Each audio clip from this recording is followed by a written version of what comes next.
All right, so this is part two because I'm having some crazy Wi-Fi difficulties.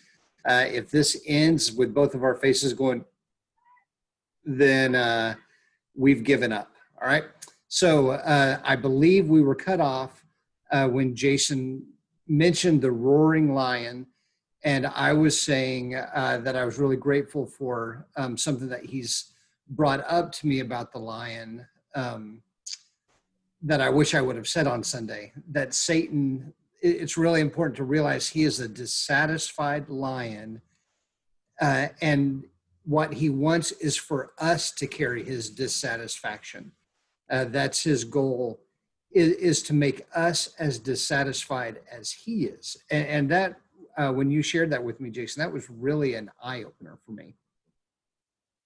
Yeah, I think that, because of the way we learn about our sin in church and in Christian circles, you may think that the devil really obsesses over making all of us axe murderers or, the worst sinner you can imagine, the worst criminal you can imagine, that it would just be his great delight to turn us all into just bloodthirsty, warmongering, evil people. And I'm not suggesting he would be put off by that, but that's not what you see. He didn't come to Adam and Eve and say, hey, you could have this life or you could be axe murderers. He says, oh, you could know what God knows. You could know, and see that the amazing thing about God is he knows about good and evil and is not drawn to evil. But we are. And so all the devil was promising Eve was dissatisfaction. He couldn't give her more good.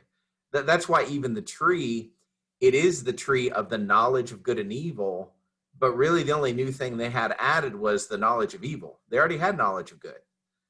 And so that meant that every waking moment after that bite of fruit, they had this distorted perspective of themselves, of God, of their relationship with God, of their world. And yeah, I mean, that this is the dynamic that, yes, we understand. I would rather live with somebody that had jealousy, the sin of jealousy, versus the sin of stealing everything I own. But at the same time, in terms of our relationship with God, devil doesn't need us to be the worst. He just needs us to be perpetually dissatisfied with God. And every sin is trying to meet a need in a non-God way, functionally. Yeah. And so that's that important thing to me, is recognizing, because then sometimes I say, well, if I just pick my biggest sin and I don't do that anymore, then I'll be fine. No, you won't be fine. There'll just be another sin, because it's that state of dissatisfaction that drives us. It brings to mind Revelation when we looked at the scope of the book, and when he calls us conquerors, that we will conquer. In other words, he uses overcome. Like it's not this great crazy victory. It just feels like overcoming sometimes, and so it feels the same when it says he's looking for who he will devour. It's a simple way of making us dissatisfied. So there's a larger word that's happening in very subtle, hard to measure instances. So it's a much, like we see spiritual warfare, and the gates of Hades shall not overcome. And there's something about it being big, and man, it's small and it's subtle, and it can come in sneaky ways. Yeah, that's interesting, and I'd have to give more thought to articulating this well, but there's this picture that we have that most of us today picture only in movies, but the glory of war and being a champion, and I think we frame that into our different, if I could just be the best of the best in this, then I'd feel that glory. And then we have endless stories about people achieving tremendous things and then being very dissatisfied on their side of it, Yeah. And they almost have to not admit it because they don't want to become that cliche. So they just go into some kind of hiding functionally but they're just never satisfied. I think of athletes who would just give it all up if they could have one more day totally healthy to play at their best again. Even though they've won championship after championship, is still, after that championship is done, then it's dissatisfaction again. And really, even while they're going after that championship, they're just, basically, what do you say? Just putting it off. They're putting it off. We trick ourselves into saying, I remember even when I was younger, well, once I get married, then I won't feel this dissatisfaction. Well, maybe once I have kids, well, once I have this type of job, once and then all of a sudden we find ourselves old. And I think we associate being old with that dissatisfaction, but it's because we've played the whole game wrong, if you will. God's calling us to find our satisfaction in resting in him. And we're saying, well, hold on just a minute. Let me go live my life over here, and then I'll find my satisfaction, and then you'll be proud of me. And then you brought to the point at the very end of your lesson, just the idea, when we're talking about God being proud of you, is that hard for you to own? Yeah, that just seems like such an easy step that we just miss it. Like we just can't imagine God. In my mind, I could imagine sitting down knee to knee with God and him just reaching out and putting his hand on his child's knee and getting that attention to make eye-to-eye contact.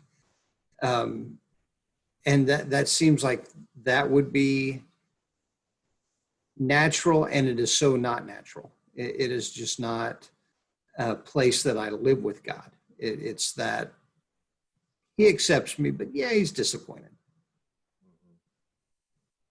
Yeah, I think despite what God says, we still believe God has his favorites, and we want to be one of the favorites. And if we sense that we're not one of the favorites, then it's like, well, what's it matter?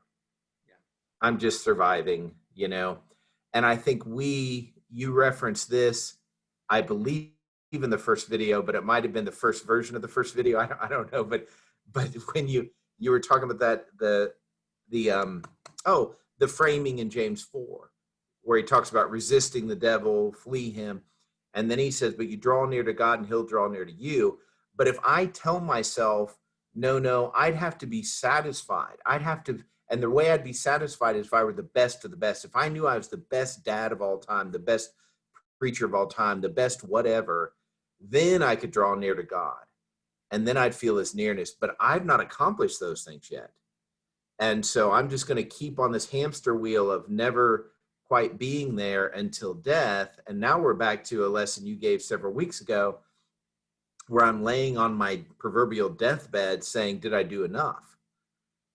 And it's because I feel like I have to achieve some modicum of success to be accepted here.